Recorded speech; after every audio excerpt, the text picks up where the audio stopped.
उसाच्या वाड्यावरून झालेल्या मारहाणीनंतर तरुणाचा मृत्यू. कडेगाव तालुक्यातील ढाणेवाडी येथील घटना.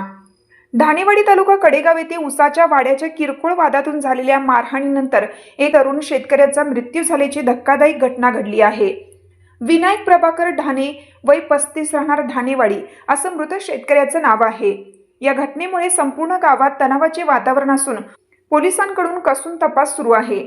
ढाणेवाडी येथे विनायक यांच्या चुलत्याची ऊस शेती आहे. गुरुवार दिनांक 29 रोजी सकाळी 9:30च्या सुमारास उसाचे वाडे देण्यावरून काही तरुणांशी त्यांचा वाद झाला. हा वाद विकोपाला गेल्याने संबंधित तरुणांनी विनायक यांना लाथाबुक्क्यांनी बेदम मारहाण केली. मारहाणीनंतर विनायक यांची प्रकृती अचानक खालावली. नातेवाईकांनी त्यांना तातडीने कडेगाव येथील रुग्णालयात दाखल केलं, मात्र डॉक्टरांनी उपचारापूर्वीच त्यांना मृत घोषित केले. विनायक यांचा मृत्यू नक्की मारहाणीमुळे झाला की अन्य कोणत्या कारणाने, याबाबत नेमकी माहिती समोर अजून आली नाही. किरकोळ वादातून एका तरुण शेतकऱ्याचा बळी गेल्याने कडेगाव तालुक्यात हळहळ व्यक्त होत आहे.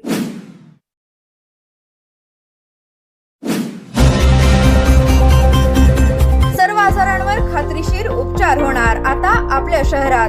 Khambalkar super speciality hospital, Sawantpur वसाहत आपल्या सेवेसाठी 24 तास तत्पर.